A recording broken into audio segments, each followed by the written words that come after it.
চলছে দত্তাবাদে সোনা ব্যবসায়ী খুনের মামলা, আর সেখানে প্রশান্ত বর্মন, রাজগঞ্জের অপসারিত বিডিও প্রশান্ত বর্মন, যার চার্জশিটে নামই নেই। জানার চেষ্টা করব আরো detail. Editor input Kamalika Sengupta এই মুহূর্তে রয়েছেন আমার সঙ্গে টেলিফোনে। এত তাড়াতাড়ি কিভাবে পার পেয়ে গেল প্রশান্ত বর্মন? এই প্রশ্ন তো স্বাভাবিকভাবেই ঘোরাফেরা করবে।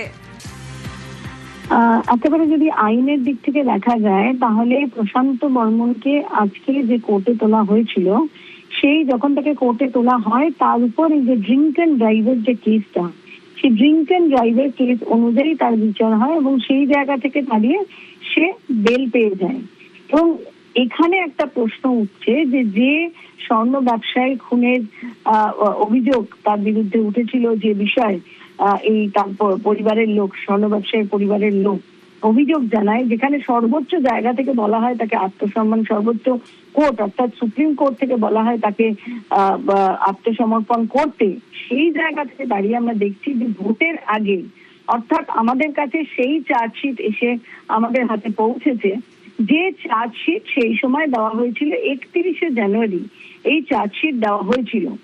সেই চার্জশিটে কোথাও কিন্তু প্রশান্ত বর্মন তার নামের কোনো উল্লেখ নেই।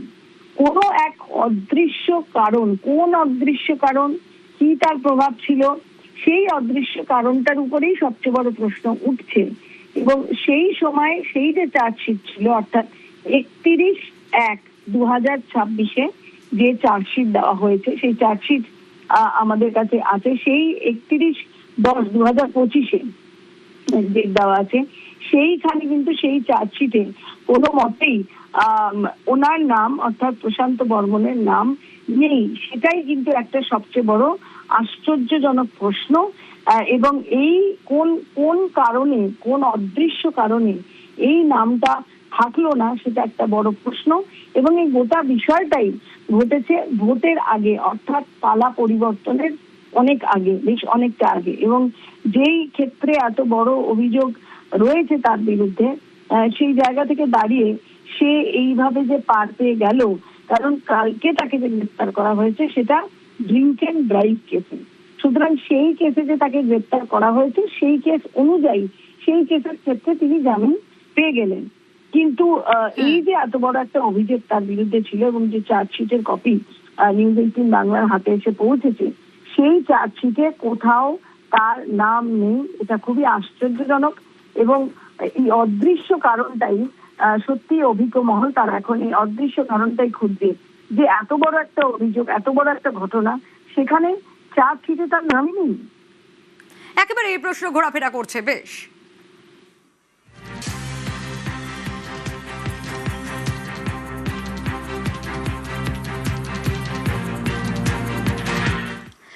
এই প্রশান্ত বর্মন রাজগঞ্জের অপসারিত বিডিও খুনে অভিযুক্ত।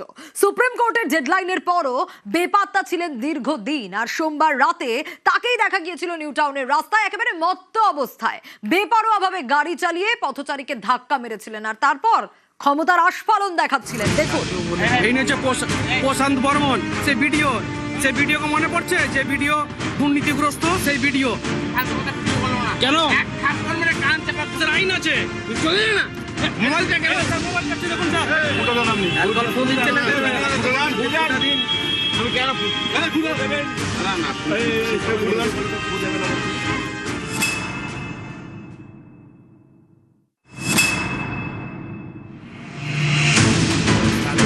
এই হচ্ছে প্রশান্ত বর্মন, সেই ভিডিও মনে পড়ছে, যে ভিডিও দুর্নীতিগ্রস্ত, সেই ভিডিও।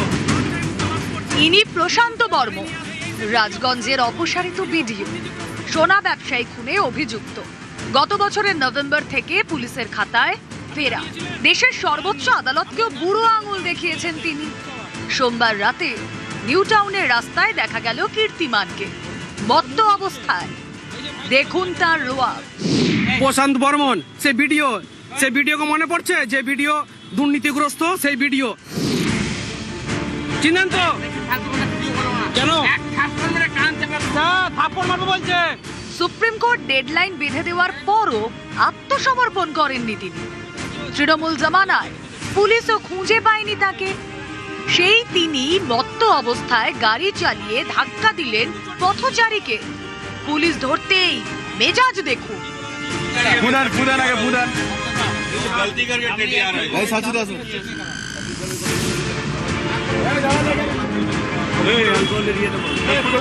কীর্তিমান এই সরকারি অফিসারের নামে অভিযোগের পাহাড়।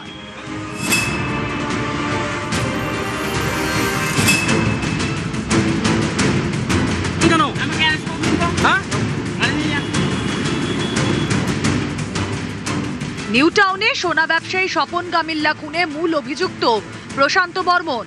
পুলিশের হাতে তার বিরুদ্ধে ভুরি ভুরি তথ্য। বিতর্কের মুখে তাকে বিডিওর পদ থেকেও সরিয়ে দেওয়া হয়। বিষয়টি আদালতে গড়ায়। 23শে জানুয়ারির মধ্যে প্রশান্ত বর্মনকে আত্মসমর্পণের নির্দেশ দেয় সুপ্রিম কোর্ট। শীর্ষ আদালতে সেই নির্দেশও মানেননি প্রশান্ত বর্মন। পুলিশও তার হদিশ পায়নি। তদন্তকারীরা সেই সময় দাবি করেন ভিন রাজ্যে গা ঢাকা দিয়েছেন প্রশান্ত বর্মন। ভিন দেশে পাড়ি দেওয়ারও নাকি প্ল্যান রয়েছে। অভিযোগ, প্রভাব খাটিয়েই বারবার গ্রেফতারি এড়িয়েছেন প্রশান্ত। চৌঠা মে রাজ্যে পালাবদল। বিজেপি ক্ষমতায় আসতেই জোরালো হয় প্রশান্তকে গ্রেফতারির দাবি। আগে সরকার তাকে সাহস দিয়েছে, তাকে আশ্রয় দিয়েছে। এই সরকার আমরা আশা রাখি সমস্ত রকম বিবেচনা করে ওনার যথাযথ শাস্তি ব্যবস্থা করবে। এরপরই সোমবার নিউ টাউনে দেখা মিলল প্রশান্ত। গতকাল ছিলে, একেবারে ভিডিও করেছিলে, ঘটনাটা কি ঘটেছিল? কোনখান থেকে গাড়িটা এলো, কিভাবে ধাক্কা মারলো? একজন এসে আমার গাড়িতে এরকম পড়ে, গাড়িটা কাত হয়ে যায়। আমি মাথা ঘুরিয়ে দেখি তো একটা গাড়ি দ্রুত স্পিডে বেরিয়ে যাচ্ছে। আমি তখন স্কুটি স্টার্ট করি এবং আমি একটাই টান মারি। টেনে আমি একদম থার গাড়ির সামনে আমি লাগাই। ভিডিও করতে করতে মুখটা তো পরিচিত, সোশ্যাল মিডিয়ায় প্রচুর দেখেছি। তো শূন্য পাওয়া ভিডিও, দুর্নীতিগ্রস্ত ভিডিও প্রচুর দেখেছি। একজন দুর্নীতিগ্রস্ত ভিডিও। মত্ত অবস্থায় বিলাসবহুল গাড়ি নিয়ে ধাক্কা মারলেন পথচারীকে।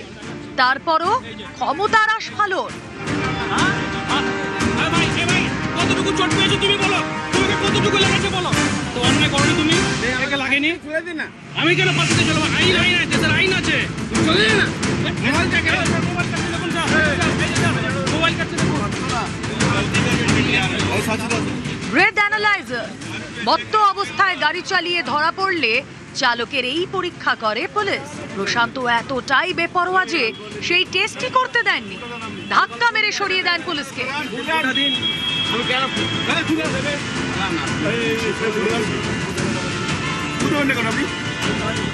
শেষ পর্যন্ত অবশ্য পুলিশের জালে কীর্তিমান।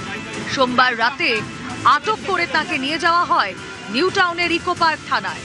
মঙ্গলবার সকালে গ্রেফতার প্রশান্ত বর্মন। প্রশাসনকে আমি ধন্যবাদ জানাই। অভিযুক্ত প্রশান্ত বর্মন গ্রেফতার হয়েছে। নতুন সরকারকে আমি আবেদন জানাচ্ছি তাকে যেন ফাঁসি হয়। গত সরকার পদক্ষেপ নিবে কি করে? গত সরকারই তো এর সাথে জড়িত, সেই জন্য কোনো পদক্ষেপ নেয়নি। বর্তমান সরকার কোনো দুর্নীতিকে প্রশ্রয় দিবে না, কোনো দাবাংকেও প্রশ্রয় দিবে না, কোনো অন্যায়কারীকে প্রশ্রয় দিবে না। তাদের আইনানুগভাবে সাজা হবে। তারপর থেকে এই অপসারিত ভিডিও প্রশান্ত বর্মন কার্যত ফেরার ছিল এবং মদ্যপ অবস্থায় একজন পথচারীকে ধাক্কা মারলেন তিনি এবং বেপরোয়াভাবে দ্রুত গতিতে গাড়ি চালাচ্ছিলেন। ক্যামেরায় মনোজের সঙ্গে রৌনক, নিউজ 18 বাংলা, কলকাতা। আগে ভাত চড়তো বিড়ির আগুনে, এখন জীবন জুড়ে টাকার গরম। আরেক শাহজাহানের গল্প দক্ষিণ 24 পরগনার ভাঙড়ে। দেখুন নিউজ 18 বাংলায় রাজমহল।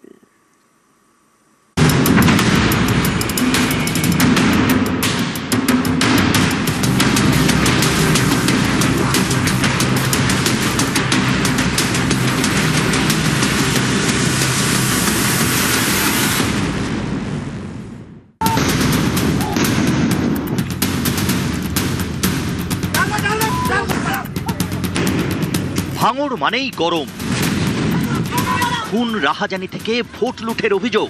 এ যেন দুষ্কৃতীদের মুক্তাঞ্চল। দক্ষিণ 24 পরগনার এমনই তপ্ত ভূমিতেই সযত্নে লালিত শাহজাহান মোল্লা।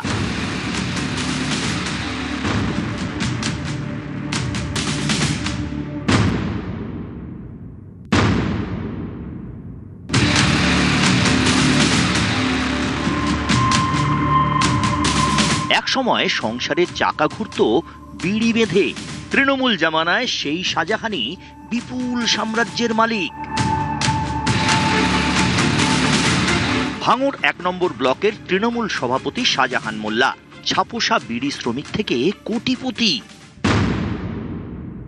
শাহজাহান মোল্লার ওয়াইফ আগে বিড়ি বেতে খেত, এখন বর্তমান কয়েক কোটি কোটি টাকার মালিক। শাঁকসাপুকুর একটা ফ্ল্যাট আছে, ওপারে পালেদের তদনা পালের জায়গা জবরদস্তি করে হুমকি দিয়ে জায়গা নিয়ে গেলেছে। এর আগে একটা বড় আছে 5 বিঘের আছে আমবাগান, সেটাও নিয়েছে।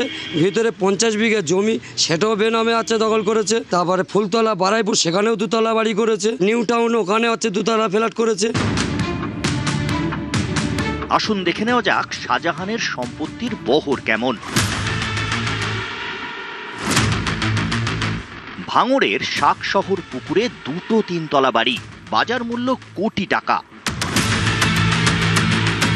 অভিযোগ নামে বেনামে এমনই একাধিক সম্পত্তির মালিক শাহজাহান। তৃণমূল কংগ্রেসের উত্থানের পরবর্তী সময়ে এ লোক যেভাবে মানুষের উপরে অত্যাচার থেকে শুরু করে জমি দখল থেকে শুরু করে, আপনি যদি তার এলাকায় গিয়ে আপনি কান পাতেন বুঝতে পারবেন তার বিরুদ্ধে কত মানুষের অভিযোগ। যে মানুষটার পূর্ববর্তী জীবনটা ছিল একেবারে খুব নিম্ন আয়ের একটা জায়গা থেকে রাজনৈতিক বদৌলতে এখন কোটি কোটি টাকার মালিক।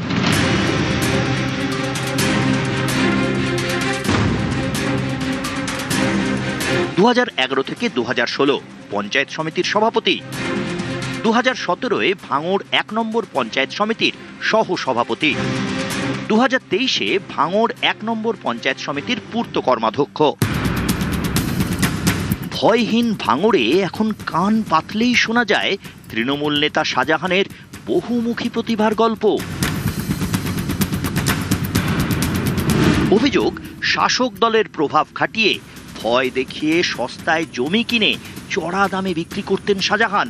এলাকায় একচেটিয়া প্রমোটিং, সরকারি প্রকল্পের টাকা আত্মসাতের অভিযোগ। শিক্ষক নিয়োগ দুর্নীতিতেও নাম জড়িয়েছে কীর্তিমানের। উনি বিভিন্ন সময় বিভিন্ন লোকের চাকরি দেয় বলে 1-1জনের 10 লাখ 15 লাখ 20 লাখ করে টাকা নিয়েছে। মানুষের চুমকে ধুমকে পার্টির ক্ষমতা দেখিয়ে প্রশাসনকে সঙ্গে নিয়ে এবং পার্টির ছেলেদের নিয়ে বিশাল সম্পত্তি করেছে। জোর যার মুলুক তার, পুরনো এ প্রবাদ যেন সত্যি হয়ে সামনে দাঁড়িয়েছে। যত প্রকল্প তত চুরি। অভিযোগ উন্নয়নে এটাই ছিল মন্ত্র। ক্ষমতার পালা বদলের পর মুখ খুলতে শুরু করেছে আমজনতা। ভয় কাটিয়ে বাড়ছে ভরসা, বেরিয়ে আসছে শাহজাহানের কুকীর্তি। এই মানুষটার অভিযোগের শেষ নেই। সাধারণ মানুষ এই মানুষটার থেকে নিস্তার চাচ্ছে।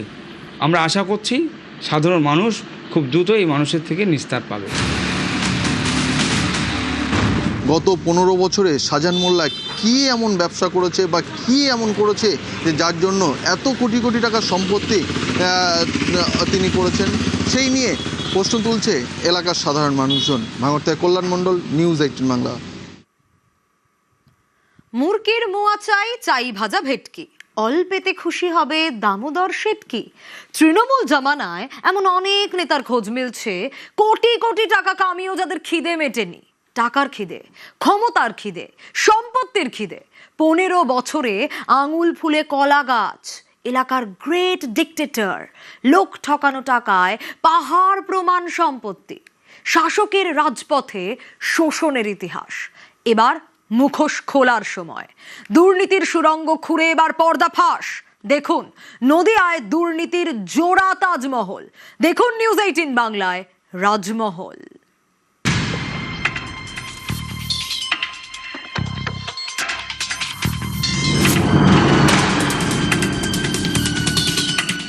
দু 2011 থেকে 2025 বাংলার মাটিতে তৃণমূল আমল। 15টা বছর।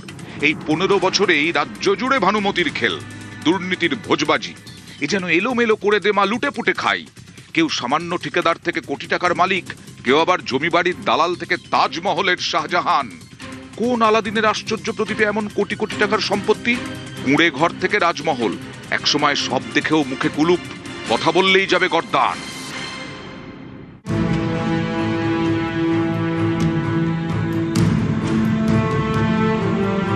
পালাবদলের পর দুর্নীতির সুরঙ্গ খুঁড়ে পর্দা ফাঁস। তৃণমূলের শাহজাহান আছে, আছে তাজমহলও, তবে এ তাজমহল শাহজাহানের নয়, রাজীব শেখের, তা আবার জোড়া তাজমহল। 15 বছরে কতটা বদলেছে রাজীবের জীবন, দুটো ছবি দেখলেই স্পষ্ট হয়ে যাবে। এই যে অ্যাসবেস্টাসের ছাউনি দেওয়া ঘর, এখানেই রাজীব শেখের শুরু।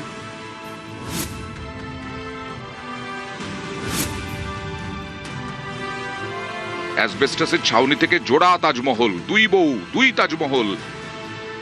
এ বাড়ি ছোট বউয়ের, এটি বড় বউয়ের। রয়েছে 3টে দামি গাড়ি, স্করপিও, ফরচুনার, নিশান। কিন্তু কোন ম্যাজিকে এই রকেট উত্থান?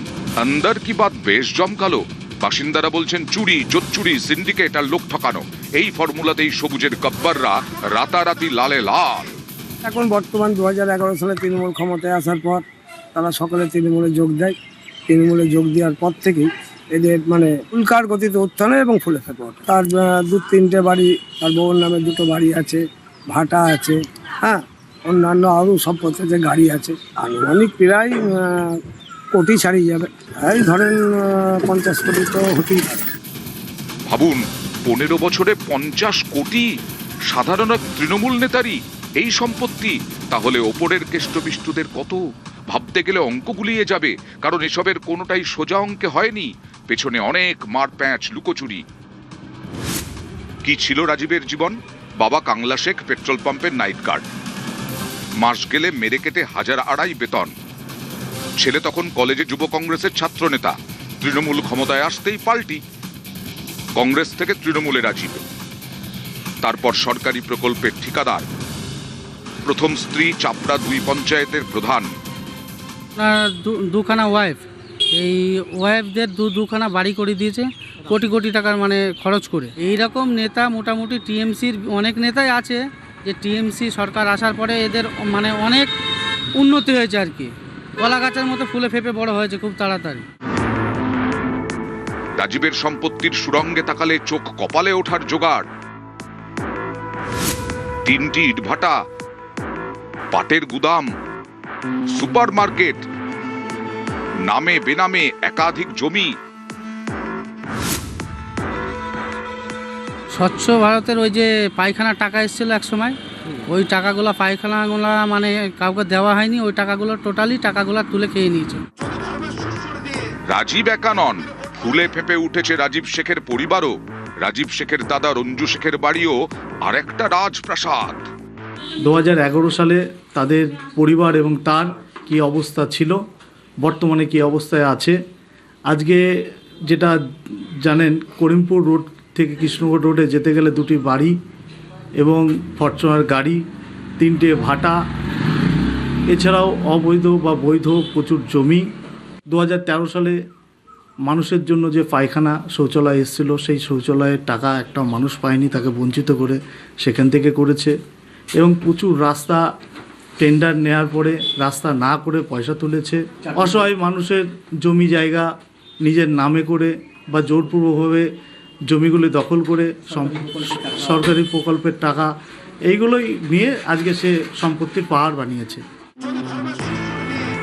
তৃণমূলের রাজত্বে একসময় এরাই তো হর্তাকর্তা বিধাতা। হাতের মুঠোয় আইন, পকেটে পুলিশ, চুরি, জোচ্চুরি, সিন্ডিকেট, লোক ঠকানো টাকায় সম্পত্তির পাহাড়। এর বিরুদ্ধেই নিঃশব্দ বিপ্লব, ভোটের ফলে প্রতিবাদের বিস্ফোরণ, ভরসা ইন, ভয় আউট। বদলেছে সরকার, মুখ খুলছেন চাপড়াবাসী। রাজীবের এই বিপুল পরিমাণ সম্পত্তির উৎস জানতে চায় চাপড়ার আম জনতা। চাপড়া থেকে সমীর রুদ্র, নিউজ 18 বাংলা।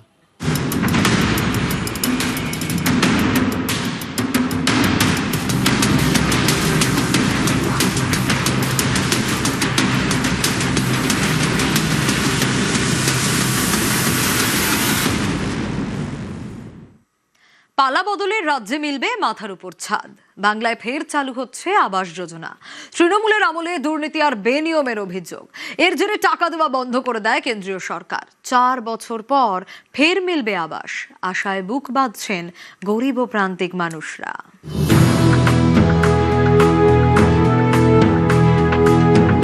100 দিনের কাজের পর এবার বাংলায় শুরু হচ্ছে প্রধানমন্ত্রী গ্রামীণ আবাস যোজনাও।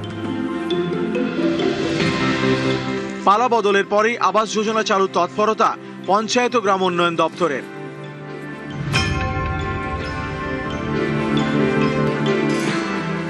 গ্রাম বাংলার আর্থসামাজিক উন্নয়নে এক যুগান্তকারী প্রকল্প প্রধানমন্ত্রী আবাস যোজনা। গরিব ও আর্থিকভাবে দুর্বল মানুষের মাথার উপরে পাকা ছাদ তৈরি করে দেওয়ার উদ্যোগ। কিন্তু তৃণমূল সরকারের আমলে এই প্রকল্প ঘিরেই ভুরি ভুরি দুর্নীতির অভিযোগ। স্বজন পোষণ, দুর্নীতি থেকে কাটমানি, অভিযোগ পাহাড় প্রমাণ, দিকে দিকে বেনিয়ম। বিরোধী থাকাকালীন বিজেপির দাবি ছিল রাজ্যের একাধিক জেলায় অযোগ্যদের বাড়ি পাইয়ে দিয়েছে তৃণমূল, আর যিনি যোগ্য তিনি রয়ে গিয়েছেন কাঁচা বাড়িতে। বাস্তবে বহু ক্ষেত্রে তার প্রমাণও মিলেছে।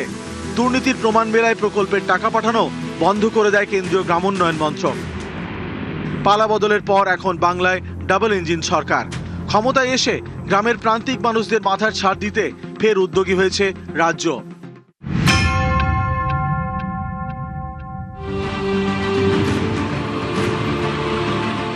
তৃণমূলের বাংলা আবাস অতীত, নবান্নে পালা বদলেই ফের ঘর পাবে বাংলার লাখো লাখো পরিবার। খুশির হাওয়া জেলায় জেলায়। অবশ্যই এই বিষয়ে আমরা তো খুবই আশাবাদী, কারণ দেখেছি গ্রামাঞ্চলে বহু লোকেরই হতে যাদের সুপারিশ নেই, সেরকম লোক ছিল না পিছনে বলার, সেরকম লোক মানে যারা অ্যাকচুয়ালি তারা ডিপ্রাইভড বঞ্চিত হয়ে আছে, সেই লোকগুলো এবারে নিশ্চয়ই পাবে আশা করছি। নতুন সরকার এসছে, তাদের কাছে তো অনেক আশা রয়েছে, আমরা আশা করছি যে উন্নতি হবে। কেন্দ্রীয় সরকারের ফ্ল্যাগশিপ প্রকল্প প্রধানমন্ত্রী আবাস যোজনা। এই প্রকল্পেই দুর্নীতির ঘুণ ধরে তৃণমূল জামানায়। আমাদের দিকে তাকায়নি, একটাই কথা, আপনাদের হবে না। একটা বাড়িতে 3টে ঘর এসছে, আর কি বলবো। যাদের ঘর আছে তারাও পেয়ে আছে, আর যাদের ঘর নেই তারা পায়নি, আর যাদের প্রয়োজনীয় তারাই পেয়ে আছে। তারা কি করে ফেল? ওই কাটমানি।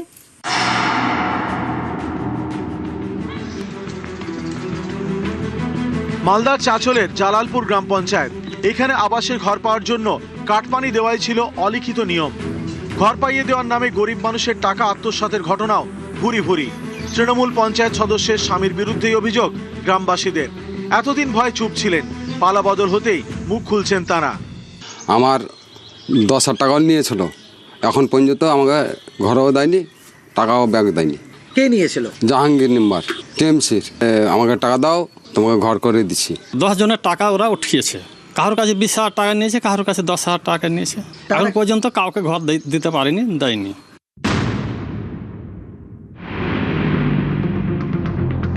তৃণমূলের আমলে আবাসের দুর্নীতির ক্ষত এখনো দগদগে। গরিবের মাথার উপর পাকা ছাদ দেওয়ার মহৎ উদ্দেশ্য নিয়ে যে প্রকল্প শুরু হয়েছিল, পশ্চিমবঙ্গে তা শেষ পর্যন্ত পর্যবেসিত হয় প্রাতিষ্ঠানিক কেলেঙ্কারিতে। অভিযোগ ওঠে আবাসের বাড়ি পেতে কাটমানি দিতে হতো তৃণমূল নেতাদের। পাকা ঘর থাকলেও বাড়ি পেয়েছেন অযোগ্যরা, বঞ্চিত হয়েছেন অসংখ্য যোগ্য ও গরিব মানুষ। উপভোক্তাদের নাম ও তথ্য নথিভুক্তর ক্ষেত্রেও জালিয়াতি। স্বজন পোষণ আর দুর্নীতির অন্ধকারের খেলায় চুরমার হয়েছে গরিবের স্বপ্ন। বছরের পর বছর ধরে ভাঙা ঘরে প্লাস্টিকের নিচে দিন কাটানো মানুষগুলো পাকা ছাদের আশায় চাতক পাখির মতো অপেক্ষা করছিলেন। পালা বদলের পর এবার নতুন স্বপ্ন বুনছেন তারা। সতর্ক রাজ্যও। দুর্নীতি রুখতে প্রধানমন্ত্রী গ্রামীণ আবাস যোজনার ক্ষেত্রেও নথি যাচাইয়ের নির্দেশ দিয়েছে পঞ্চায়েত ও গ্রামোন্নয়ন দপ্তর। নিউজ 18 বাংলা।